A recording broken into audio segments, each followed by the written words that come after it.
오늘은 가나안 여인의 믿음이라는 제목으로 우리 하나님 말씀 우리 함께 나누고자 합니다.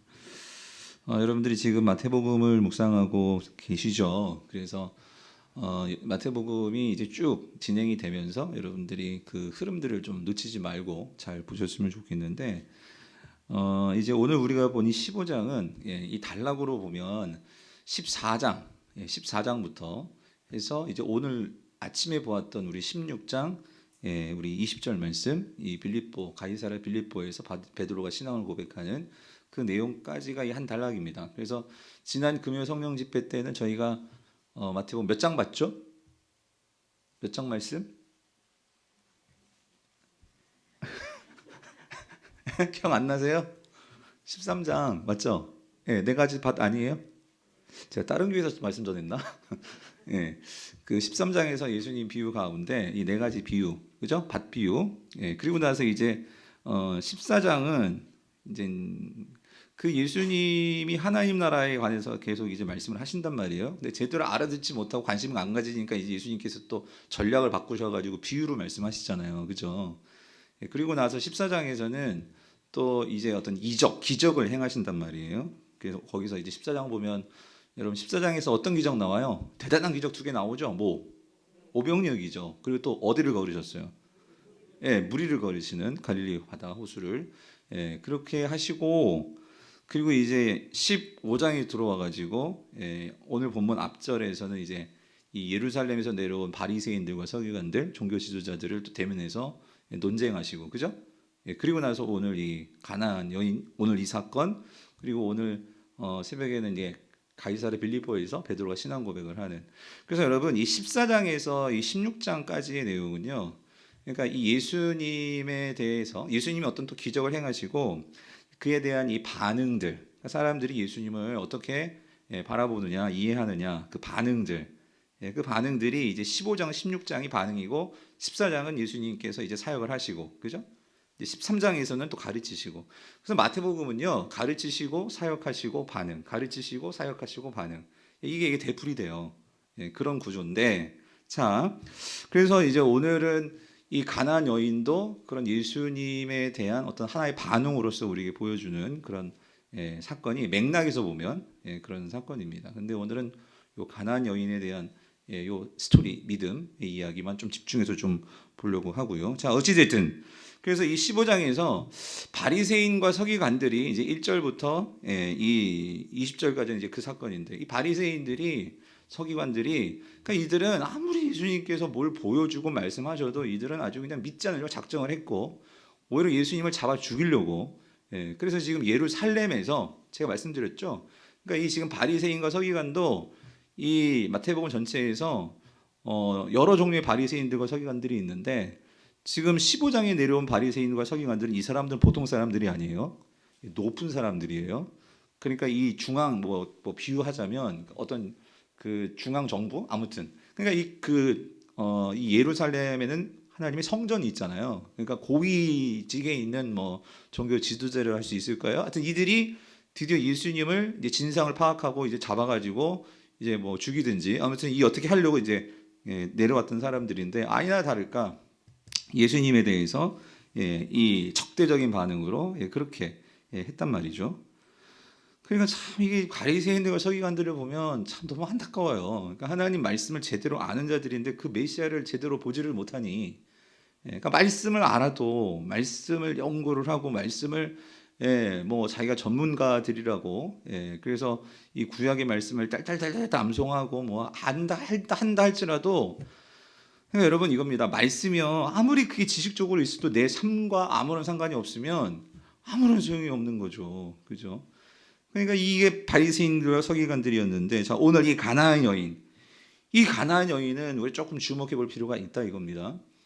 왜냐하면 특별히 이 가나안 여인이라고 했어요. 그러니까 이것은 이 여인은 그러니까 유대인이에요? 아니죠. 이 여인은 이방 여인입니다. 그런 이방 여인인데 그 이방 여인이 지금 예수님께 반응을 하고 있다 그 소리예요. 그것도 어떤 반응? 칭찬받는 반응을 하고 있다 그 소리예요. 그래서 오늘 우리가 이걸 좀 집중해서 보자 그 소리죠. 어떤 면에서 이 여인이 그러니까 주님께 정말 네 믿음 대단하다, 큰 믿음이다라고까지 칭찬 드릴 정도로 어떻게 이 여인은 그런 믿음을 가졌을까 하는 것을 보려고 합니다. 그래서 이제 이걸 좀 신학적으로 들어가 보면 이 15장에 나오는 이 가나안 여인 사건과 그리고 이 뒤에 나오는 물고기 이제 7마리, 자꾸 좀 헷갈려요. 물고기 7마리가 아니라 물고기 2마리, 보리떡, 아무튼 떡, 7덩어리로 4천 명 먹인 사건은 이거는 특별히 이제 이방인의 구원. 그러니까 하나님의 이 구원 사역에 있어서 이 이방인들은 어떻게 되느냐 하는 이 문제에 있어서 결국은 예수 그리스도가 오심으로 인해서 하나님 나라 백성이 이제 새롭게 태어나게 되는데 새롭게 이제 만들어지는데 그러니까 이 하나님 나라 백성이 되는 가장 중요한 조건은 뭐냐? 그랬을 때 이제 구약에서는 그게 아브라함 자손이다 하는 이런 혈통적인 것들이 많이 따지고 하지만 이제 새롭게 하나님 나라 백성의 됨에 있어서 가장 중요한 조건은 혈통도 아니요, 뭐 어떤 다른 그런 인간의 어떤 그런 선행과 어떤 이런 것도 아니요, 뭐죠?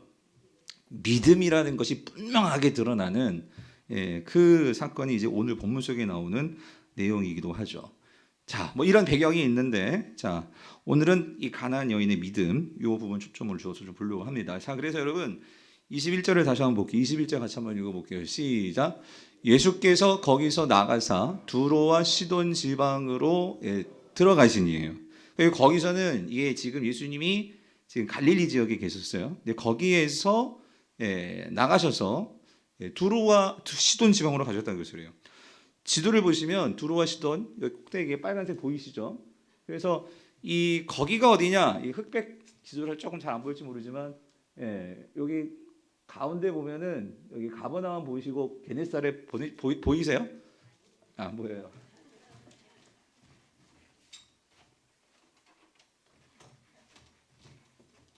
여기 보이시죠? 여기가 이제 갈릴리 호수잖아요. 여기 게네사렛, 여기 게네사렛 가버나움이 예수님의 사역의 중심 무대란 말이에요. 그죠? 그런데 이제 여기 지금 게네사렛에 계셨어요. 여기서 이제 쭉 북서부, 여기 북서부, 그러니까 지중해 지역의 이 북서부, 여기가 시돈이고요. 여기가 두로입니다. 여기는 이방인들이 사는 지역이에요. 그러니까 가나안 사람 그러지만 정확히 말하면 오늘 이제 수로보니게 여인이 나오죠. 근데 여기가 이 이방인 지역인데 이쪽으로 가신 거예요. 여러분 이것도 생각해 보세요. 왜 예수님께서 이쪽으로 가셨을까요? 지금 여기 게네사렛 여기 이쪽에 누가 왔냐면 여기 예루살렘 여기 있어요. 그러니까 이 예루살렘에서 이 종교 지도자들 그것도 고위직 바리새인과 서기관들이 예수님의 혐의점을 잡아가지고 이제 결국은 잡아 죽이려고 온 거예요. 왔는데 예수님이 지금 왜 이쪽으로 가셨겠습니까? 여기 이방인 지역들이니까 당연히 바리새인과 서기관들이 여기까지 따라오겠습니까? 안 오죠. 이방인 지역이 그 사람들 이방인들 개 취급하고 하는데 왜 따라오겠어요. 그렇죠. 어떤 면에서 예수님이 피하신 거예요. 피하셨다고 보는 게 맞을 거예요. 자, 뭐 그런 맥락이 있는데, 자, 어쨌든 그래서 예수님께서 이 두로와 시돈 지방으로 갔어요. 근데 여러분 이 두로와 시돈은요, 그러니까 우리가 구약적인 배경에서도 여러분 그 구약의 엘리야 선지자가 그죠? 이 시돈 지역에 가가지고 거기서 사르밧 여인 만나고 하는 그런 스토리 아시잖아요, 그죠? 그러니까 여기가 원래 이제 이세벨 아시죠? 이세벨이 그 바알을 이 섬기는 이 바알의 이 본거지가 이 두로와 시돈이기도 하고 이러한 구약적인 그런 배경도 있어요. 우상 딴지가 많고 아무튼 이렇게 그런 지역이 이 두로와 시돈이란 말이죠. 근데 거기에 가셨는데 거기서 한 여인을 만나신 거예요. 그게 오늘 본문에 나오는 이 가나안 여인이죠. 자, 근데 놀라운 게 뭐냐면 그러니까 이러한 가나안 여인에다가 이러한 이 우상 숭배 지역, 특히 바알 문화가 있었고 구약으로 따지면 그리고 이제 하나님 믿지 않는 그런 이방인들이 많이 사는 그곳에서 이 가나안 여인을 만났는데 자 22절 읽어보세요. 22절 같이 읽어볼게요. 시작. 가나안 여자 하나가 그 지경에서 나와서 소리질러 이르되 와, 여러분 여기서 우리 놀래야 돼요. 여러분 그 가나안 여인이 지금 예수님 보고 뭐라고 하냐면 뭐라고 불러요? 주 다윗의 자손이요 라고 외친 거예요. 나를 어떻게 불쌍히 여겨달라고. 왜 그러냐면 지금 문제가 있죠. 무슨 문제가 있어요? 내 딸이 흉악하게 귀신 들렸다는 그 소리예요. 그러니까 이 여인은 그 귀신 들린 딸에 대한 아픔을 갖고 있는 거죠. 참 여러분들 참 요즘 이렇게 특히 이 젊은 우리 청년들도 그렇고 요즘 자녀들이 참 문제들이 많아요. 요즘 어려운 그러니까 뭐 그때나 이때나 그죠? 참 부모로서 이 자녀의 문제라는 것은 참 힘들고 어렵고 가슴 아프고 하는 그런 문제인데 지금 딸들이 정신적으로 온전치 못하고 특별히 귀신이 들려가지고 그러니까 이거를 얼마나 이 여인도 뭐 본문에 나와 있지 않지만 얼마나 이 딸을 살려내려고 얼마나 이 딸을 지금 이 귀신을 고쳐주려고 얼마나 애를 쓰지 않았겠습니까? 그죠? 근데 그런 상황에서 이 여인이 지금 뭐 어떤 소리 소문을 들은지 모르겠지만 그리고 참 놀라워요. 예수님을 또 알아봤어요. 그래서 예수님이 자기 지역에 온 걸 알고 그 예수님께 찾아와가지고 그죠? 지금 딸을 고쳐주세요. 지금 그거잖아요. 근데 제가 여기서 우리가 주목해야 되는 건 뭐냐면 이 여인이 예수님에 대해서 보통 사람들은 그냥 랍비어 뭐 이런 식으로 부릅니다. 예수님을 그냥 선생님 뭐 그렇게 부른다거나 그렇잖아요. 근데 이 여인이 예수님을 어떻게 바라보고 있느냐 오늘 여러분 이걸 보셔야 돼요. 예수님을 어떻게 바라보고 있느냐 그리고 어떻게 믿고 있느냐 어떻게 마음에 두고 있느냐 지금 어떻게 마음에 두고 있어요. 뭐라고 했어요? 주? 그러니까 여기 주라는 것은 주님이라는 소리예요. 그래서 이거 여러분 그 성경에도 보면은요, 우리 성경은 그러니까 우리 말은 주라고 번역했지만 헬라어로 보면은요, 주라는 단어도 여러 종류가 있거든요. 근데 여기서 주는 정확하게 큐리오스입니다. 큐리오스. 그래서 이 큐리오스라는 단어는 이게 이 구약적인 배경에서는 이 주님이라는 단어는 그러니까 이거는 하나님 유대인들은 이 주님을 누구에 호칭하죠? 하나님. 그러니까 하나님을 향한 호칭이 주님이란 말이에요. 그래서 이 주라는 것은 신적인 어떤 그런 대상을 호칭할 때 쓰는 게 이 큐리오스거든요. 근데 이 여인은 가나안 여인은 지금 예수님을요 뭐라고 지금 고백하고 있냐면 뭐라고? 하나님, 그러니까 주님, 하나님으로 여기는 거예요. 주님 이렇게 부른 거란 말이에요. 그리고 그 다음에 이 다윗의 자손이라고 있잖아요. 다윗의 자손. 이 유대인들에게 있어서 다윗의 자손이라는 의미는 이 무슨 의미죠? 메시아라는 소리예요. 그러니까 메시아가 다윗의 자손으로 올 거거든요. 이 말은 사실 구원자라는 소리죠. 근데 여러분 여기서 우리가 다시 말씀드리지만 지금 이 여인이 어떤 여인? 유대인이 아니에요. 이방인이에요. 이방 여인. 그런데 이 이방 여인 이 여인이 예수님에 대해서 정확한 이해를 가지고 신앙 고백을 하고 있다 그 소리예요. 여러분 오늘 우리가 큐티 봤으니까 오늘 아침에요. 누가 신앙 고백했냐면 누가? 베드로가 뭐라고 고백했어요? 주는 그리스도시요. 이 그리스도가 다윗의 자손인 거예요. 이게 뭐야? 메시아라는 소리죠. 그리스도시요. 살아계신 하나님의 아들. 살아계신 하나님이십니다. 하나님의 아들이십니다. 그 소리는 주님이십니다. 라는 말이하고 동등한 거거든요. 근데 여러분 드디어 16장에 와서 비로소 베드로는 이제서야 고백한 거예요. 예수님을 뭐라고 보고 있어요? 주 그리스도 하나님의 아들. 이거를 고백을 했는데 이제서야 16장에서. 근데 그거에 앞서서 지금 누가 예수님을 주님이시요 메시아로 고백을 했냐면 이게 누구예요? 그렇단 말이에요. 대단한 거죠. 대단한 거죠. 그러니까 이게 놀랍다 그 소리예요. 여러분 보세요. 15장 바로 앞에서 20절까지에서는 바리새인과 서기관들이 그 예수님께 찾아왔습니다. 근데 그들은 성경학자고 구약을 딸딸딸 알고 있는 그런 구약의 전문가들인데 메시아가 올 것이고 하나님께서 분명히 하나님의 그 구원자로서의 이 메시아를 보낼 거를 그들은 알고 있지만 예수님이 그런 놀라운 구약이 말하고 있는 메시아의 사역들을 하지만 그들은 예수님을 못 알아봤어요. 아니 알아보고 싶지 않았을 거예요. 그러니까 인정을 안 하고 못 보는 거예요. 그런데 이 가나안 여인은 뭐 구약에 대해서 잘 알고 있는지 뭔지 모르겠지만 뭐 어떻게 알겠습니까 구약을. 그런데도 이 여인은 예수님을 알아보고 있다는 거예요. 여러분 이게 무슨 차이일까요? 사랑하는 성도님들 분명한 것은 그러니까 그런 것 같아요. 하나님께서 분명히 은혜를 주실 자에게 은혜를 주시고요. 은혜를 못 받는 자들은 은혜가 보여도 그걸 놓쳐버리는데 이 가나안 여인은요. 이 하나님의 은혜를 첫 번째는 이 여인이 정말 사모했던 것 같아요. 그 사모하게 된 그 배경 속에는 자신의 이런 자녀의 문제라는 어떤 어려움도 있었지만 그러니까 삶 속에서 이 여인은 정말 하나님에 대한 그러한 이 구원을 간절히 소망하는 이 열심이, 이 열정이, 이 간절함이 그 마음속에 있었던 여인이었던 것 같아요. 자, 근데 제가요, 그냥 이건 저의 묵상입니다. 아니 어떻게 이 여인이 가나안 여인인데 어떤 이런 신앙을 가질 수 있었을까? 여러분 어떻게 이해하세요? 어떻게 이 가나안 여인이 그런 신앙을 가질 수 있었을까요? 여러분 궁금하지 않으세요? 저는 이게 너무 궁금했어요. 아니 어떻게 가나안에서 이런, 여러분 베드로의 신앙 고백이 대단해서 예수님이 그 베드로 신앙 고백이 오늘 교회를 세우신 거거든요. 근데 이 가나안 여인의 이 신앙 고백이 대단하단 말이에요. 어떻게 이 여인은 이런 신앙 고백을 했을까? 근데 여러분 성경을 보면은요 이런 단서들이 좀 보여요. 뭐냐면 여러분들 우리가 이제 구약을 읽다 보면 이제 하나님께서 하나님 나라 백성들을 삼으셔서 이스라엘 백성들을 출애굽을 시키셨고, 그리고 이제 가나안에 이 하나님 나라를 세우기 위해서 이제 드디어 광야 40년 세월 끝내고 가나안에 첫 번에 들어가서 이제 그 땅을 차지하기 위해서 전쟁을 치르는데 그 첫 번째 전쟁이 어디였죠? 여리고성 전투였습니다. 여리고성, 그죠?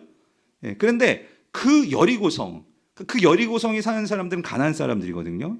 근데 그 여리고성 사람들 중에, 가나안 사람들 중에 하나님을 믿는 사람이 있었어요. 그렇죠, 여러분? 예, 하나님이 누군지를 알고 정확하게 신앙 고백을 하던 한 여인이 있었어요. 그게 누구예요? 기생 라합이었잖아요, 여러분. 라합. 와, 그래서 여러분 다 그 여리고성 사람들 다 죽었어요. 근데 그 여리고성 사람들 중에 유일하게 살아남은 구원받은 사람이 있었어요. 그게 누구예요? 기생 라합이었습니다. 여러분 어떻게 라합은 그러니까 그때는 예수님이 아니지, 하나님에 대한 그 신앙 고백을 정확하게 하나님이 어떤 분인지 알고 그러니까 이 모든 천지 만물의 주권자시고 너희들을 사랑하셔서 하나님께서 이스라엘을 구원하셨을 뿐만 아니라 이 모든 하나님에 대한 것들을 알고, 그리고 그 하나님이 나도 긍휼히 여겨주셔서 나를 기억해 주셔서 나를 구원해 주셨으면 좋겠다라고 말하면서 그 정탐꾼들을 구해주는 이 일을 하는 이 기생 라합 말이에요. 라합. 여러분 이 기생 라합이 어떻게 그 하나님을 만났을까요? 복음을 들었겠죠. 그러니까 하나님에 대한 소식을 들었겠죠. 하나님에 대한 역사와 하나님이 하신 일들에 대한 어떤 그러한 이야기를 들었겠죠. 근데 다른 사람들은 그런 이야기에 대해서 스쳐 지나가고 그냥 뭐 그러니 말거니 했지만 이 여인은 그걸 그냥 친 게 아니에요. 그걸 마음에 담은 거죠. 그걸 귀담아 듣고, 그리고 그런 하나님이라면 나의 삶을 책임져 주시고 나도 그 하나님의 백성이 되고 싶고, 그렇죠? 그 마음을 품었어요. 가졌어요.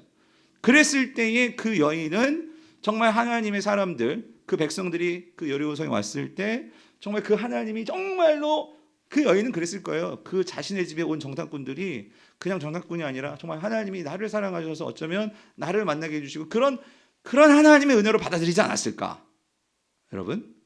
그런데 오늘 이 가나안 여인도요 그런 생각이 들어요. 이 두루와 시돈에 여러분 그 사르밧 여인 있잖아요, 구약에, 그죠? 그 사르밧 여인을 통해서 엘리야를 통해서 자신의 그 죽어가는 아들이 살고 뭐 여러 가지 그런 이야기들이 우리가 정말로 전에 들었잖아요. 근데 저는 그렇게 생각이 들어요. 그러한 가나안 지역이지만 그런 하나님을 알고 있는 그 믿음의 불씨가 분명히 저는 꺼지지 않고 계속 살아 있을 것 같아요. 그 신앙이 뿌리를 내려서, 사르밧 여인 때 뿌리를 내려서 아마도 그런 신앙이 계속해서 꺼지지 않고 어쩌면 이 여인까지 그 신앙이 흘러온 게 아닐까. 마치 지난번에 우리가 여기 그 콥트, 우리 이집트 선교 나가신 우리 목사님 전해주셨던 것처럼 그 이슬람 세력, 이슬람 문화가 가득하고 모든 사람들이 알라를 믿고 이슬람 그 지역이 이집트에도 그 하나님이 누군지 출애굽 때부터 시작을 해서 예수님이 그 애굽으로 피신가고 하면서 그러한 신앙의 흔적들이 그 이집트에 있단 말이에요. 그랬을 때에 그 이집트 속에 예수님을 믿고 하나님을 믿는 이 콥트 크리스찬들이 남아가지고 지금까지도 그 속에서도 믿음을 지키면서 그렇게 살아오는 하나님 백성들이 있는 것처럼, 여러분 아마 이 가나안 여인도 정말로 그런 세상에 하나님을 믿지 않고 하나님 없다는 그러한 문화 속에서도 그런 신앙을 가지고 있었는데, 오늘 그 하나님께서 이 예수 그리스도 메시아를 보내서 지금 이 가나안, 그러니까 이 예루살렘과 이러한 갈릴리 지역에서 놀라운 일이 벌어지고 있다는 소식을 이 여인은 두로와 시돈에서 듣지 않았을까? 그랬을 때에 그 메시아에 대한 이 간절한 소망과 그런 기대를 가지고 지금 이 딸을 구원해 줄 수 있는 그 유일한 자는 오직 예수 그리스도 하나님이 보내신 메시아 그분뿐이다라는 이러한 믿음을 가지고 이 예수님이 오셨을 때에 그래서 외치는 거죠. 뭐라고? 주 다윗의 자손이여 나를 어떻게 해요? 불쌍히 여기소서. 불쌍히 여기소서. 성도님들 여기서 한 가지 적용해 볼게요. 여러분 말씀을요 내가 정말로 어떻게 반응하느냐는 그러니까 엄청난 내 삶에 놀라운 구원, 놀라운 기적이 일어날 수 있는 그 이유가 되는데 말씀을 우습게 여기고 여러분 그 말씀에 대해서 그런 반응을 보이면 이 바리새인과 서기관들처럼 아무 일도 일어나지 않고요. 아무런 역사도 일어나지 않고요.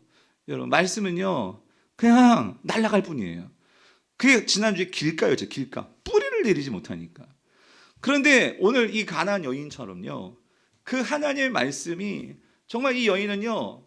말씀이 너무 소중한 여인이에요. 그러니까 그 말씀에 대해서 그 말씀을 품고 그 가나안 지역에서 그렇게 그 말씀에 갈급한 그런 심령의 그런 여인이었는데 그 말씀을 품고 진짜 말씀이신 예수 그리스도가 왔을 때 그가 선포하잖아요. 주 다윗의 자손이요.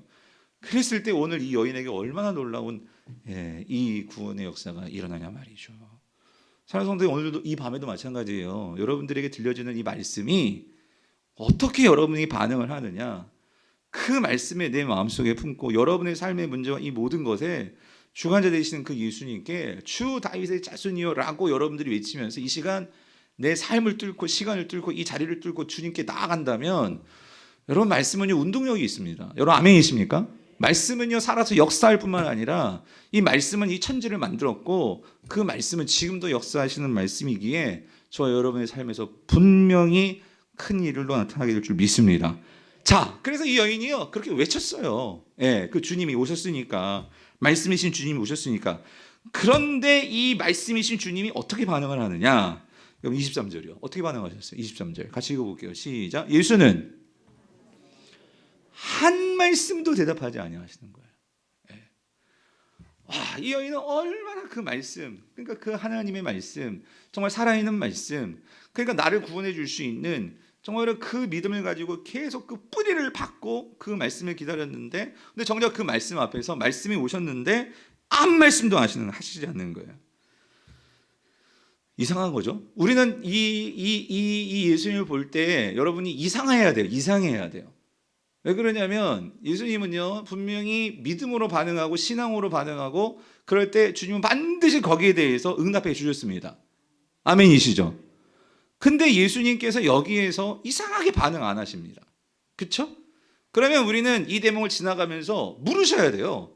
주님 왜 그러시는 거예요? 그러니까 우리 속으로 여긴 분명히 주님께서 우리에게 주시고자 하는 그리고 이 여인에게도 뭔가 주시고자 하는 주님의 놀라운 뜻이 개입되어 있는 거예요. 성도님들 우리 신앙생활 속에서요 우리가 정말 하나님의 말씀을 듣고 믿고 알잖아요. 그런데 내가 알고 있고 듣고 있고 내가 생각했던 것과 다르게 주님께서 그러니까 이런 거죠. 기도를 했는데도 어떤 반응이 없어요. 그러니까 내가 생각했던 것과 상황이 달라요. 이런 일이 벌어질 때 여러분 거기에서요 내 생각에 나의 감정과 나의 생각과 나의 모든 것들을 맡기게 되면 여러분 거기서는 반드시 실족합니다. 여러분들. 그러니까 신앙은 그래요. 신앙은 우리의 중심축이 나에게 있으면요, 그건 신앙이 아니에요. 나의 삶 속에서 어떤 문제가 내가 생각했던 거하고 기대했던 거하고 분명히 다르게 돌아갑니다. 그런 일이 분명히 벌어집니다. 거기에는 여러분 우리는요, 거기에서 발동돼야 되는 게 믿음인데 거기에는 주님께서 분명히 뜻이 있고 주님께서 거기에서 개입하는 새로운 하나님의 일하심이 있다는 걸 여러분이 꼭 믿으셔야 돼요. 하나님이 우리의 수대로 움직이시는 분이 아니십니다. 근데 우리는 우리의 수대로, 우리의 계획과 뜻대로 움직여야 할렐루야 하나님 역사하셨습니다. 이러고 있는 거예요. 여러분 그거는 가장 낮은 수입니다. 하나님은 그게 아니라 오늘 우리에게요 더 높은 그러니까 더 높은 뜻을 가지시고 우리에게 더 좋은 것들로 우리를 인도해 주시는 분. 여러분 그게 진짜 아버지죠. 오늘 이 가나안 여인에게도 그런 예수님의 일하심이 있음을 여러분이 보셔야 돼요. 그래서 여러분 보세요. 놀랍지 않아요? 여러분 베드로가 주는 그리스도시여 살아계신 하나님의 아들이십니다. 이 반응을 했을 때 주님 우와 베드로 너 대단하다. 내가 너 신앙 고백 위에다 교회를 세울 거야. 막 주님께서 흥분하셔가지고 막 그렇게 말씀을 하시는데 근데 이 여인은 아무 말씀 안 하신단 말이에요. 그러니까 이상한 거죠. 자 그랬는데 여러분 그러시면서 자 24절 읽어볼게요. 주님께서 이런 말씀을 하세요. 정말 이해가 안 되는 더 24절 같이 읽어볼게요. 시작. 예수께서 대답하여 이르시되 나는 이스라엘의 집에 잃어버린 양 외에는 다른 데로 보내심을 받지 아니하였노라 하시는 거예요. 여러분 우리가요 어떤 말을 들을 때 있잖아요. 여러분 참 우리가 오해를 하는 게 왜 그러냐면요. 우리는 어떤 현상을 보거나 어떤 말을 들었을 때에 우리가 생각을 해야 되는데 우리는 그냥 직설적으로 받아들여요. 그러니까 무슨 말이냐면 이 말을요 그냥 표면적으로 그러니까 외면적으로 그냥 1차적으로 받아들이면은요 이거 진짜 이거 완전 뚜껑 열릴 얘기 아니에요? 그러니까 너무 자존심 상할 수 있는 얘기죠. 무슨 말이냐면 지금 주 예수여 나를 좀 도와주세요. 그죠? 이 가나안 여인이 예수님께 긍휼을 구했어요. 자비를 구했어요.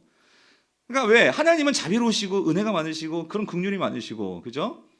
그리고 예수님께서 분명히 아마 그런 소문을 들었을 거예요. 이스라엘에 메시아가 나타났는데 정말 이 병들고 약하고 힘든 자들을 도와주고 이런 얘기를 아마 그런 소문들이 쫙 퍼졌을 거예요. 그러니까 이 두로와 시도니에서도 이 여인도 그 얘기를 들었을 것 같아요. 그래서 그 예수님께서 그 귀신 들린 자들을 고쳐주시고 하는 이야기들을 들었을 거예요. 그런데 그렇게 고쳐주셨는데 아니 나한테는 왜 이러냐 말이에요. 왜 나한테는 여러분 그렇지 않아요? 그러니까 한마디로 요즘 쌩 까는 거잖아요. 예? 아무 말씀도 안 하시니 그렇지 않아요? 그리고 한마디 하셨는데 뭐냐면 이거지 24절 말씀은 이거예요. 내가 너하고 무슨 상관이 있는데 예? 이 말인 거죠. 왜? 나는 누구를 위해서 왔어? 나는 이스라엘의 집을 위해서 보냄받은 자야. 너는 어디 사람이야? 가나안 사람이잖아. 그러니까 무슨 말이야? 너와 나는 상관이 있어요, 없어요? 이렇게 되는 거예요. 이 말을 그냥 그대로 받아들이면. 그렇죠? 여러분 우리가요. 그래서 참 우리 이거 훈련을 해야 돼요. 뭐냐면 교회에서도 그렇고 여러분들 세상에서도 그렇고요. 그러니까 이 사람이 좀 성숙된 사람이다 하는 건 뭐냐면은요. 어떤 얘기를 들었을 때 그거를 표면적으로 받아들이면은요. 우리는 금방 막 뚜껑 열리기 쉬워요. 예. 그러니까 어떤 얘기를 들었을 때 그것을 해석해낼 수 있는 능력이 있어야 돼요. 예. 누가 무슨 말을 하고 어떤 얘기를 들었을 때에 그러니까 이 사람이 그 얘기를 할 때에는 뭔가 배경이 있을 거다. 그러니까 뭔가 그 배우의 어떤 생각과 상황이 있을 거다. 그래서 그 사람과 대화를 나눠야 돼요. 근데 대화가 아니라 그냥 듣는 얘기 듣고 그냥 직설적으로 반응하면은요 거기에서는 그냥 부닥치는 거죠. 예. 그런데 여러분 여기에서요 나는 이스라엘의 집에 잃어버린 양 외에는 다른 데로 보내심을 받지 아니하였다라고 이 예수님께서 이렇게 말씀하실 때 여러분 예수님께서 이렇게 말씀하시는 그 배후에는 무슨 뜻이 있는 것일까요? 성도님들 표면적으로는 그러니까 이겁니다 여러분. 나는 이방인들을 위해서 지금 사역하는 게 아니야 이 이야기예요. 난 누구를 위해서 보냄받았어? 이스라엘. 그러니까 하나님께서 구약에서 여러분 그래서 이 말씀은요 구약적인 배경이 있는 거고요. 그리고 예수님은요 그러니까 이 지금 예수님이 하나님의 뜻을 따라 지금 사역들을 하고 계시는 거예요. 근데 예수님의 사역에는 분명한 목표가 있었다 그랬어요. 목표가. 그래서 여기서 주님께서 이렇게 말씀하시죠. 그러니까 이스라엘의 집에 이 말은 그러니까 유대 하나님께서 구약에서부터 이 땅에 하나님 나라 백성으로 삼고 하나님 백성으로서 그렇게 하나님께서 기르시고 함께했던 이 이스라엘이 지금 결국 하나님을 버리고 하나님을 배반하고 하나님부터 멀어지고 이러고 있는 거예요. 근데 하나님께서 이 언약 때문에 그들을 버리지 아니하시고 그들을 다시 돌이키시고 회복시키기 위해서 끊임없이 하나님은 이들에게 다가오셨고 지금 하나님의 아들 예수 그리스도까지 보내주신 거예요. 그러니까 이런 상황에서 그래서 예수님께서요 우리가 마태복음 10장에서 보면은 12제자를 뽑으시고도 그때도 12제자를 이제 세상으로 보내시면서 이 이스라엘을 구원하기 위해서 제자들을 삼으시고 제자를 보내시잖아요. 그때도 뭐라고 말씀하시냐면 이렇게 말씀하셨었어요. 예수께서 12를 내보내시며 명하여 이르시되 뭐라고요? 어디로 가지 마. 이방의 길로도 가지 말고 어디로도 사마리아의 고을에도 같이 들어가지 말고 어떻게 6절 오히려 누구? 이스라엘의 집에 잃어버린 양에게로 가라라고 말씀하시는 거예요. 그러면 여러분 이거 보세요. 왜 예수님은 왜 이스라엘에게만 왜 이렇게 목을 매시는 걸까요? 왜 이스라엘에게만 이스라엘의 구원을 위해서? 그럼 여러분, 그럼 예수님은 이방인은 진짜 관심이 없는 거예요? 이방인들은 지옥 가도 되는 거예요? 그러면은 왜 지금 이스라엘에게 이렇게 지금 초점을 두고 이스라엘에게만 지금 이렇게 구원을 위해서 일하시는 거예요? 왜 그러시는 거예요? 그러니까 여러분 이겁니다. 예수님은요, 이 땅에 오셔서 사역을 하시는데 예수님이 사역하시는 모든 그 사역의 방향과 뜻과 이 모든 것은 누구에게 달려 있는 것일까요? 하나님의 뜻에 달려 있는 거예요. 즉 하나님의 구원 계획이 있는 거예요. 예수님께서 지금 이 땅에서 사역하실 때 마음대로 사역하신 게 아니고요. 예수님은 철저히 구약의 말씀을 성취하시면서 지금 사역하고 계시는 거예요. 그래서 첫 번째는 이겁니다. 왜 예수님께서 이렇게 말씀하셨느냐? 나는 지금 이스라엘의 그 잃어버린 양들을 위해서 먼저 온 거야 라고 이 여인에게 말씀하시는 그 이유는요, 이거예요. 첫 번째는 하나님의 구원 계획이 있다. 그리고 두 번째는 그 하나님의 구원 계획에는 순서가 있다 그랬어요. 순서가. 첫 번째가 누구예요? 그래서 바울도 얘기하죠. 복음에는 하나님의 능력이 나타나서 구원에 이르게 하는데 첫 번째는 누구에게요? 유대인에게요. 그 다음에는 누구다? 헬라인에게다. 이게 뭐냐면 하나님의 구원의 계획의 순서를 말하는 거예요. 헬라인들, 이방인들이 차별한다, 하나님께서 차별한다 그 소리가 아니고 하나님은 먼저 누구를 먼저 구원해야 되냐면 이스라엘입니다. 그죠? 이스라엘을 먼저 구원하고 그리고 나서 하나님의 구원 계획은 이방인들은 그럼 누가 구원시켜? 어떻게 해요? 누구를 통해서 구원하시는 거예요? 하나님의 뜻은 이거였어요. 이스라엘을 먼저 구원하셔서 그 이스라엘을 통해서 누가 이제 하나님께로 돌아오는 거예요? 이방인들이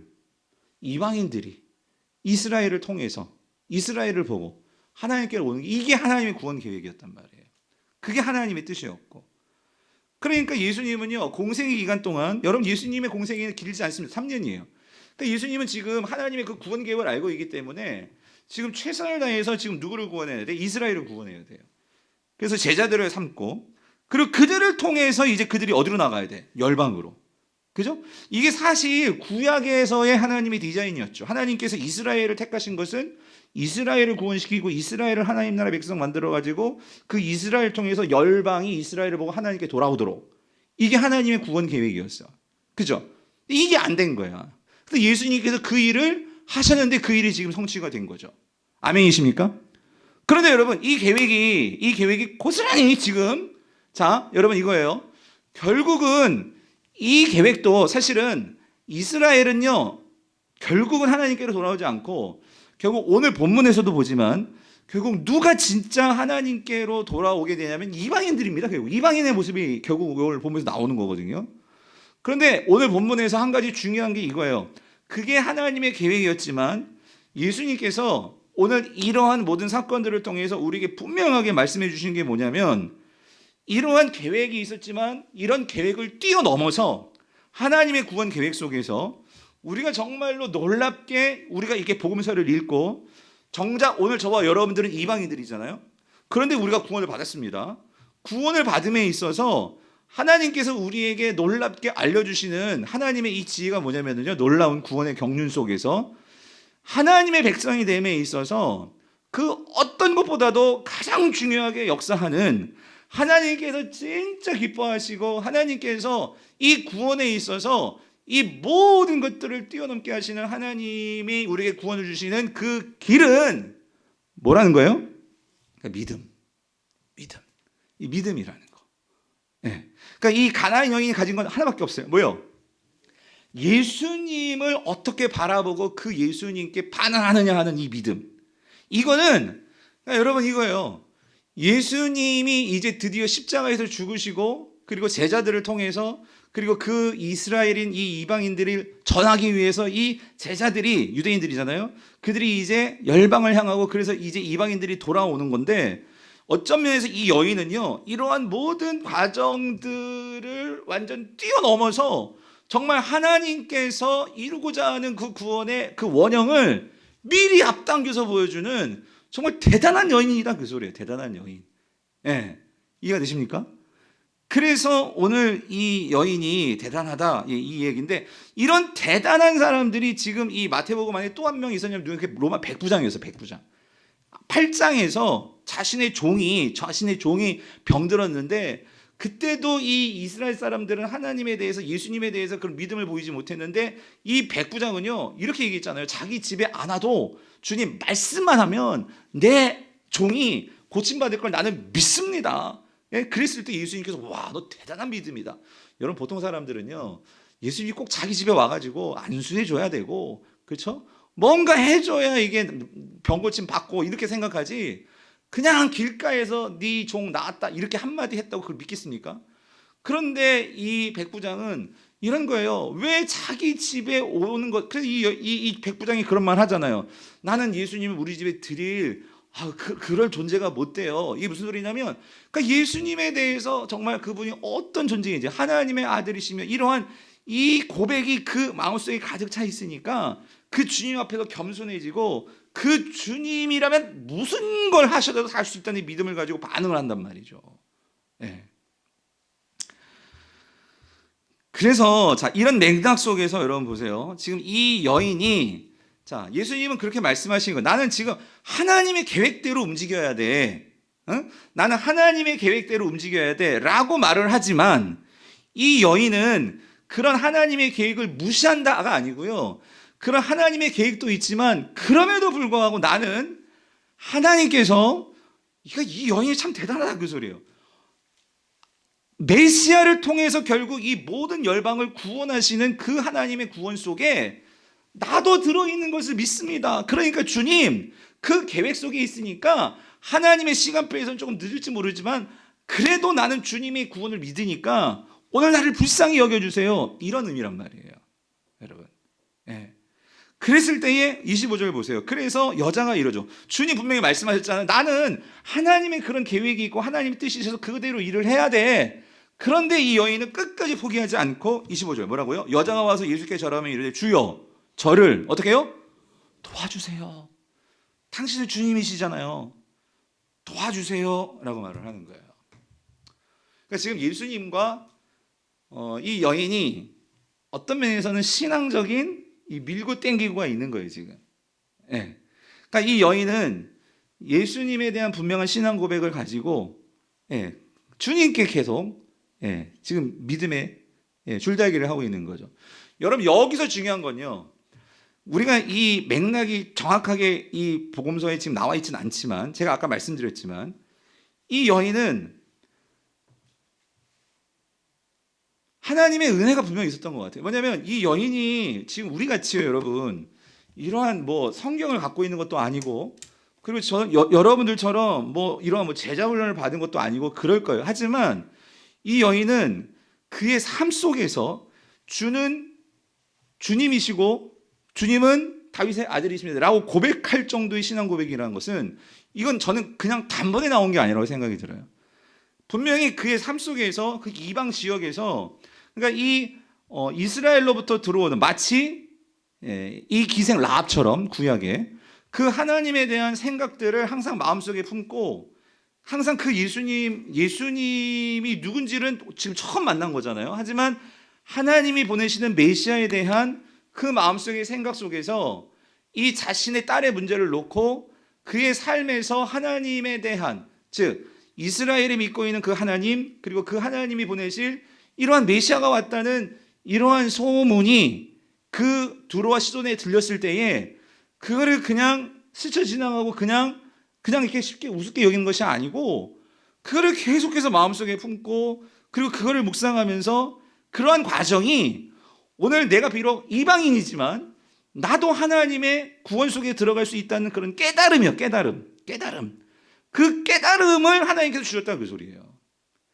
무슨 소리냐면 여러분 똑같은 성도지만 오늘 이 설교를 지금 똑같이 들었지만 어떤 분들에게는요 이 말씀을 듣고 나의 삶에 문제가 있어요. 그 문제 속에 이 말씀을 내가 품고 삶 속에 들어가서 그걸 계속 곱씹고 묵상하고 그걸 가지고 하나님께 나아가서 기도하고 여러분 그렇게 이 말씀의 뿌리를 내릴수록 여러분의 삶에는 분명히 변화가 일어납니다.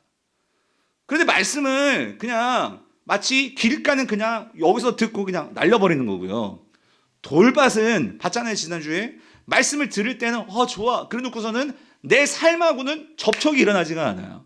예. 삶에 들어가면 또 세상의 방법대로 또 살아가요. 예. 그러면 열매 맺혀지지가 않는 거죠. 가시는 뭐였어요? 말씀을 듣고 삶 속에서도 한번 살아보려고 했어. 근데 문제가 또 생기면은 그냥 포기해버리는 거지. 끝까지 인내를 해야 되는데. 무슨 말인지 되십니까? 여러분, 신앙은요, 깨달음이고, 말씀을 내가 품고 있으면 여러분 반드시 거기에는 하나님의 역사가, 하나님의 도우심이 일어납니다. 예. 우리가 그거를 경험하면 경험할수록 성도는요, 그래서 말씀이 말하는 거예요. 30배, 60배, 100배 이 말은 뭐냐면 어떤 사람은 30배 열매를 맺는 사람이 있고 어떤 사람은 60배 맺는 사람이 있고 어떤 사람은 100배 열매를 맺는 사람이 있다. 이게요, 하나님 나라도요, 어떤 면에서는요, 내가 그 말씀을 경험할수록 더 풍성해지는 거예요. 그 있는 자는 더 있을 것이고 없는 자는 있는 것도 뺏길 것이다. 주님께서 말씀을 하시잖아요. 그렇죠? 네. 그러면서 여러분 믿음의 부자들이 되시기를 간절히 축원합니다. 네? 내가 있어야 그걸 나눠줄 수 있는데 내가 경험한 게 없어. 신앙의 경험이 없어. 오늘 교육자들하고 제가 얘기했던 건 그거예요. 무슨 얘기를 했었냐면요, 우리 안에 성령님이 계세요. 아멘이시죠? 근데 왜 저의 고민은 이거예요. 아니, 성도들이 예수님을 믿으면 성령님이 운에 계시는데 왜 성령의 역사가 안 일어나냐고요. 우리 장로님, 권사님, 우리 집사님 여러분 삶에서 성령의 역사가 매일매일 막 일어납니까? 어때요? 성령 충만을 그렇게 바라면서 여러분 성령 충만을 경험하고 사시고 계십니까? 우리 청년들 어때요? 그러니까 성령이 우리 안에 계시는데 그거 참 이상하지 않아요? 왜 성령이 우리 안에 계시는데 왜 우리 안에서 성령의 역사가 일어나지 않고 왜 우리의 삶은 이렇게 힘들까? 여러분? 그러니까 여러분 이거예요. 하나님 나라 임하소서 우리가 매 주일마다 찬양하잖아요. 그죠? 방금 전에도 했어. 하나님 나라가 임한다는 게 뭐냐면 하나님 나라는 하나님의 통치다, 다스림이다. 이제 여러분 다 아시잖아요. 제가 무릎 딱딱딱 하잖아요. 그럼 나의 삶에서 하나님의 다스림과 통치가 일어난다면 반드시 거기에는 샬롬이 임합니다. 임해야 돼. 평화가 임해야 돼. 평강이 임해야 돼. 하나님이 다스리니까 그 달림은 완전할 거 아니에요. 그죠? 그러면 하나님 나라가 임하시옵소서. 그러니까 여러분 이겁니다. 우리 삶에 하나님 나라가 임한다는 것은 그게 도대체 뭘까요? 어려운 게 아니고 여러분 그게 성령 충만입니다. 내가 성령의 다스림을 받는 거예요. 내가 다스림을. 그러면 내가 지금 내가 나쁜 생각을 하고 내가 막 그냥 막 두렵고 막 여러분 불안하고 그럴 때 성령이 나를 다스려 주시면 두려워하지 말라면 두려워하지 않게 되고, 그러니까 내 마음에 평강이 임하되고 샬롬이 임하게 되는 거거든요. 근데 여러분 이게요, 그냥 뭐가 뚝 떨어지는 게 아니고, 여러분 육의 생각은 우리에게 사망이요, 영의 생각은 우리에게 평안이다라고 말씀하셨거든요. 그러면 우리가 영의 생각을 하면서 살아간다는 것은 뭐냐면 내가 그 영을 따라, 그러니까 성령을 따라 그 성령의 인도를 받아야 되는데, 그러니까 성령의 인도를 받는다는 것은 여러분 이게요, 분명히 내가요 그냥 저절로 되는 게 아니라 성령의 인도를 받으려면 여러분 여기엔 반드시 뭐가 있어야 되냐면요, 내가 성령을 체험해야 돼요. 성령을 체험하는 경험이 있어야 된단 말이에요. 그러니까 성령을 체험한다는 건 뭐냐면, 다시 말하면 내가 성령을 체험한다는 것은 여러분이 흔히 말하는 이 표현이에요. 은혜를 받아야 돼요. 은혜를. 내가 은혜를 받으면, 그러니까 여러분 이겁니다. 성령께 순종하고 성령께 내가 인도받고 이런 것들이 여러분 내 힘으로도 할 수 있지만, 여러분 내 힘으로 하다 보면은 우리가 신앙생활이 여러분 이래요. 내 힘으로 할 수 있어요. 근데 그건 오래 가지를 못해요. 오래 가지 못한다는 건 뭐냐면요, 분명히 거기 성령의 인도를 받아서 하는 거하고 내 힘으로 하는 거에는요 분명히 차이가 있어요. 내 힘으로 하는 거에는 내 힘이 들어가요. 내 목소리가 커지고, 그리고 거기에는요 내가 교만하기 쉬워요. 교만하기.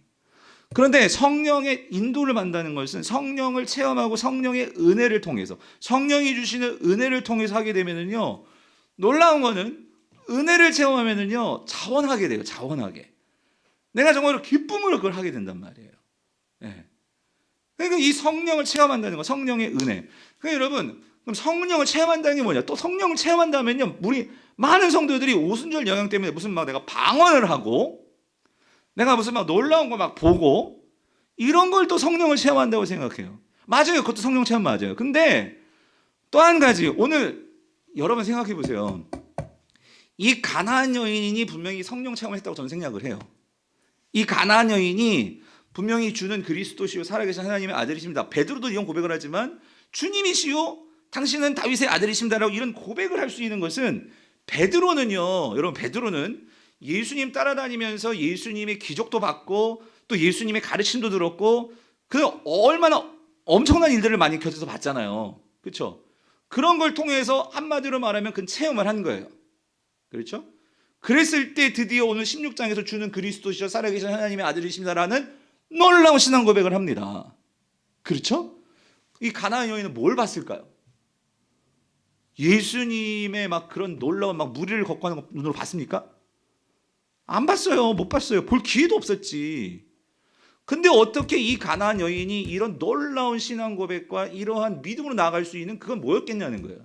전 한 가지 분명히 믿습니다. 이 여인은요, 뭐가 있었냐면 분명히 들은 말씀이 있었습니다. 소문이 됐든 제가 말씀드렸지만 예전에 그 사르반 여인부터 내려오는 어떤 그런 구전의 말씀이든 이 여인은 말씀이 있었습니다. 그 말씀을 그 여인은 마음속에 듣고 아마 그런 말씀을 가지고 딸의 문제를 가지고 그 하나님께 기도했을 것입니다. 말씀을 마음속에 품고 그 말씀을 가지고 기도하고 했는데도 불구하고 이 여인은 분명히 뭐가 있었느냐? 깨달음이 있었을 거예요. 누가 주시는 깨달음? 성령이 주시는 깨달음. 여러분 이게 체험입니다. 성도님들, 우리가 하나님의 말씀을 저는 그렇게 믿어요. 지금도 분명히 여러분들 중에는 말씀이 깨달아지는 분이 분명히 계실 거예요. 여러분 그게 은혜고 그게 체험입니다. 예. 성령께서 내가 정말 이렇게 살아야지. 말씀을 들으면서 내가 이렇게 반응해야지. 여러분 그게 은혜예요. 그게 은혜. 성령의 가장 큰 은혜는 말씀이 들리고 말씀이 깨달아지는 거예요. 그랬을 때 주님께서 주셨던 이 첫 번째 그 하나님 나라 비유도 말씀의 비유잖아요. 말씀의 씨를 뿌리는데 어떤 밭은 그 말씀을 잘 받아가지고 30배, 60배, 100배 열매를 맺지만 어떤 밭은 말씀을 그냥 다 잃어버린다. 그러니까 이 여자가요, 보세요. 그 메시아에 대한 어떤 분이라는 그 메시아는 결코 우리 이방 사람들, 이방 여인들, 그러니까 우리를 내칠 그런 메시아가 아니야라는 이 여인은 깨달음이 있었던 것 같아요. 그래서 계속 주님께 나갑니다. 주여 저를 도우소서. 그랬는데 보세요. 예수님이 한 번 더 이상한 대답을 하세요. 26절 보세요. 26절 같이 읽어볼게요. 시작. 대답하여 이르시되 자녀의 떡을 취하여 개들에게 던짐이 마땅하지 아니하니라. 와, 이거는 진짜 너무 되게 세게 나가신 거야.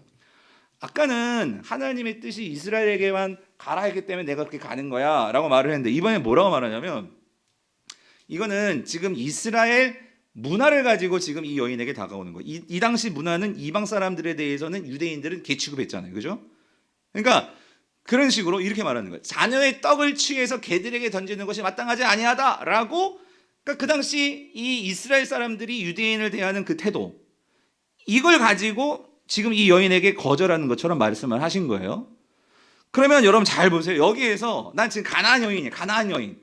그러면 가나안 사람들은 근본적으로 유대인들이 우리를 개 취급하고 정말 문화적으로 차별하고 이걸 알고 있는 사람들이에요. 이거를 그냥 아까도 말씀드렸죠. 표면적으로 그 당시 문화적으로 이거를 그냥 받아들이면 야, 너 당신 진짜 그러니까 감정 상하면은요. 감정에 사로잡히면은요. 이제 예수님이 안 보이게 되는 거예요. 그러면 더럽다. 가시죠. 막 이러면서 이제 감정이 나오게 되면 끝. 구원은 끝. 메시아를 잃어버리는 거예요. 근데 여러분 여기서 제가 말씀드리고 싶은 게 뭐냐면 예수님도 그렇지만 예수님도 이렇게 말씀하시는 의도가 있으신 거예요. 이 여인도 여기에서요. 내가 가나안 여인으로서 이 예수님을 대하지 않습니다. 왜? 이 여인은 근본적으로 아까 말씀드렸죠. 메시아를 기다렸고 그 메시아를 통해서 구원을 얻고자 이 여인의 간절한 소망은 나도 하나님의 백성이 되는 거예요. 하나님의 백성이 되어서 이 땅에서 하나님의 구원을 누리고 이런 사단의 권세에 사로잡혀서 내 딸이 이런 사단의 권세에서 사로잡혀 살아가고 있는 이런 현실로부터 완전히 해방되는 그 하나님의 백성이 되는 것에 대한 소망을 가지고 있는 자예요. 단지 병 고침이 아니고. 그걸 어떻게 할 수 있냐면 예수님께 신앙 고백하잖아요. 뭐라고? 주님이십니다. 다윗의 자손이십니다. 이 고백을 이방 여인이 했단 말이에요. 여러분 이 본문은 그냥 귀신 병 고치는 얘기로 보시면 안 되고 그러니까 이 여인은 이 하나님 나라에 대한 소망을 가지고 주님께 나아가니까 주님께서 이런 얘기를 해도 흔들리지가 않는 거예요. 당시 이스라엘 사람들은 우리를 그렇게 무시하고 한다 할지라도 지금 나는 가나안 여인이에요. 가나안 여인. 그렇지만 난 지금 거기에 목적이 있는 게 아니라 하나님 나라에 대한 목적이 있다고 했어요. 여러분, 우리가 이 땅을 살아가면서 우리가 주일날 예배드리고 이 시간 금요기도 기도하고 나는 정말 하나님의 백성입니다라는 정체성을 가져야 됩니다. 이렇게 설교를 해도 우리가 실질적으로 살아가면 세상에 들어가면은 여러분, 내가 정말 하나님 나라 백성이라는 분명한 정체성이 확실하면은요, 세상에서 사람들이 뭐라고 해도 내가 정말 살아갈 때 나는 뭐 가진 것도 없고 배운 것도 없고 그렇지만 그게 나에게 별로 큰 문제가 되지 않아요. 그런데 그게 아니라 이렇게 말씀을 듣고 나는 하나님의 백성이라는 정체성을 가지면 세상에 들어가 세상 사람이 너 없다고 무시하고 뭐 세상에 어떤 그런 걸 갖고 나를 뭐라고 하면 거기에 대해서 나는 왜 이럴까? 우리 집은 왜 이렇지? 나는 가진 것도 없고 왜 나는 이렇게 항상 세상에서는 이 모양 이 꼴이고 이건 뭐냐면요, 이거예요. 그대로 자녀의 떡을 개들에게 던짐이 마땅하지 아니하다. 그 소리는 결국 나를 개라고 내가 생각하고 있는 거야, 나를. 세상은 항상 우리를 개라고 욕하거든요. 무시하거든요. 근데 여러분, 우린 누구예요? 하나님의 백성입니다. 여러분, 아멘이십니까? 하나님의 나라의 하나님의 백성이라는 이런 자존심과 정체성이 분명하면은요, 세상 어떤 왕, 세상 어떤 권력자, 세상 어떤 그 사람 앞에서도 마치 베드로와 요한과 그 제자들이 부활하신 예수님을 만나고 내가 누구인지 분명한 정체성이 분명할 때 예루살렘의 종교주들 앞에서 내가 하나님을 위하리요 너희들을 위하리요 하면서 그들이 당당할 수 있었던 그 근거는요, 신앙에서 나온 거예요. 신앙. 네. 그러니까 오늘 이 여인이 지금 이 문제가 안 됩니다. 그러니까 보세요. 뭐라고 대답해? 그 다음 보세요. 이게 너무 압권이잖아요. 이 여인에게는요, 이게 문제가 안 되는 거예요. 그러니까 뭐라고 대답하니까 27절 같이 읽어볼게요. 시작. 여자가 이르되 주여 뭐예요? 올소이다만. 여기서 올소이다는 이거예요. 세상에서는 그렇게 볼지 모르겠습니다. 유대인들은 우리를 개라고 여기죠. 근데 이 여자가 이렇게 얘기해요. 올소이다만은 개들도 뭐라고요? 제 주인의 상에서 떨어지는 부스러기를 먹나이다. 이 말은 뭐냐면 이 얘기는 한 번 더 이제 자기 자신이 이해를 해서 주님께 말을 하고 있는 거예요. 이 말은 뭐죠? 내가 만약에 정말 주님의 개라면 내가 진짜 그 당시 유대인들이 생각하는 그런 문화 배경 말고 만약에 당신이 정말로 나의 주인이 되시고 내가 당신의 개가 된다면 그렇게라도 되겠습니다. 왜? 이 개는 어떤 개예요? 뭐가 있는 개예요? 주인이 있는 개잖아요, 여러분. 이 여인은 지금까지 주인 없이 살았어요. 여러분, 가나안에서 나를 돌봐주고 나를 책임져주는 신 없이 그런 인생을 살았는데 이제서야 내가 개라고 할지라도 나를 요즘 개들 어때요, 여러분? 요즘 개들은요, 우리 집 애들보다 나을 거예요. 그러니까 여러분, 지금 그런 개념이란 말이에요. 내가 개가 될지언정 나에게 주님만 계시다면, 이게 얼마나 큰 일입니까? 얼마나 좋은 일입니까? 성도님들, 신앙 말씀드렸죠? 신앙의 중심이 나에게 있으면 어떻게 나를 개로 보십니까? 이랬을 거예요, 주님한테.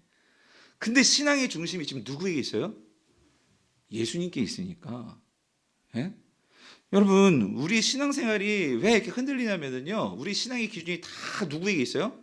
나에게 있어. 그러니까 이 신앙에 예수님도 누구를 맞춰줘야 돼? 나를 맞춰줘야 돼. 내가 그 주님께 맞추는 게 아니고 모든 게 나 중심이 돼버리니까. 성도님들, 우리 그러지 맙시다. 주님께 맞춰줘야 되는데. 그러니까 여러분, 주님께 맞춰지면 불편합니다. 여러분, 나 중심이 되면 편한 거예요. 그런데 사실 신앙은요, 여러분, 신앙 자체가 불편한 거예요. 왜냐면은 이 모든 것의 중심축이 이제 주님께로 가니까. 근데 여러분, 그거 아십니까? 나 중심이 되면은요, 내가 결코 바뀌지가 않습니다. 여러분, 그거 아세요? 내가 기준이 저쪽에 있어야지만 나를 거기다 맞추기 때문에 누가 바뀌는 거예요? 내가 바뀌어요. 내가 변화된다고. 오늘 사실 주님께서요, 이 모든 것들이 참 놀라운 게 뭐냐면, 여러분, 이게 예수님의 의도였던 거 아십니까? 여러분, 예수님께서 맨 처음에 쌩까고 예수님께서 막 개 얘기하고, 이게 알고 보면 지금 이 여인을 뭐 하고 계시는 거예요? 연단하고 계시는 거예요. 연단. 이 여인의 믿음을 더 키워주고 계시는 거예요. 앞으로도 이 여인은요, 가나안 땅에서 살아야 돼요. 앞으로도 이 여인은요, 그 세상 문화 속에서 살아가야 돼요. 그럴 때에 어떠한 상황, 어떠한 바깥 그것 때문에 내 믿음이 흔들리는 게 아니라, 온전히 어떤 상황에서 흔들리는 신앙이 아니라 주님께 기준을 두고 주님을 믿고 나아가는 그 신앙으로 키워주시기 위한 주님의 연단이었다는 거 여러분 보이십니까? 네. 오늘 주님은요, 이 여인을 그렇게 연단하시고 정말 그 수준에 오르니까 28절, 이에 예수께서 대답하여 이르시되 여자여 내 믿음이 어때요? 크도다. 여러분 마태복음을 뒤지고 뒤져봐도 제자들 보고 네 믿음이 크도다 만 제자 한 명도 없습니다. 그런데 이 여인에게, 여러분, 이 가나안 여인에게 주님이 뭐라고 말씀하시냐면 네 믿음이 크도다. 예, 칭찬해 주시는 거예요. 예, 바라기는 오늘 저와 여러분에게 이런 칭찬 듣는 믿음 될 수 있게 간절히 축원합니다. 지금 여러분의 상황이요, 정말 어렵고 내가 이해하지 못하는 어떤 그런 현실들이 우리들에게 펼칠 때가 있어요. 여러분, 그럴 때 여러분들 꼭 기억하십시오. 오늘 이 가나안 여인을 기억하시고요. 큰 믿음은 다른 게 아니고요, 막 믿음의 분량이 크다 이게 아니고요. 여러분, 중요한 건 이거예요. 주님을 똑바로 보면 당연히 우리 믿음이 커집니다. 주님을 보는 게 믿음이죠. 우리의 믿음의 대상은 크십니다. 근데 우리가 그 주님을 똑바로 못 보니까 우리 믿음이 작을 수밖에 없는 거예요. 나를 바라보니까 자꾸. 오늘 여러분의 믿음이 주님을 바라봄으로 우리 믿음이 더 성장할 뿐만 아니라 오늘 그 주님을 바라볼 때 우리 믿음이 커지고, 그럴 때 우리는 요동치지 않게 되는 거예요. 우리 주님이 크시기 때문에.